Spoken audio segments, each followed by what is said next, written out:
Hello guys! Ready na ang mga on-call cleaners diri sa Tabuk in Saudi Arabia. And by the way guys, nagbiyahe na dahil mi ani. Magbisaya lang ta. Oy kay ako, di kay ko halos kabalo magtagalog. Lisod kaayo mag-adjust ka mo lang isa-adjust karon ha.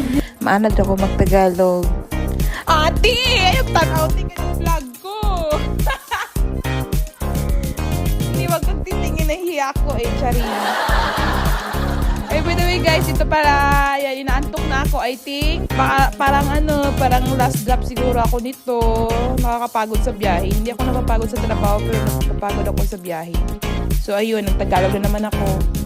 Pero mahirap talaga magtagalog guys. Lalo na hindi ka pasanay, diba? Ciao! Basta mauna ni siya. Duka na kuha ng timer. Lisa na mag-voice over. Uy, bayaan ni. Gawa na siya guys. Muna ko kamatay sa biyahe. Dugkay kay ko i-drop sa driver. Ano siya, last drop din siguro ko dire. Yan ka na akong lips guys. Nag-rock na yun ako sa katong na dire sa Tabuk as in. Ano ka, ayaw dire napita jud. Wala ko na-respect ba? Abi na kong init na rin lugara. Tugnaw man di ay. Ano na siya, haggard ikugnaw ang anak.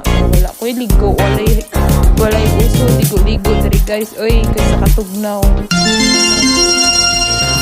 Ano na siya, paabot lang ko. Kuya, giluka na lang ko sa biyahe bang. So more to guys, diri sa tataman, napairing oh. Nag-group niya na po, cute kayo. Bye-bye mga Katabuk.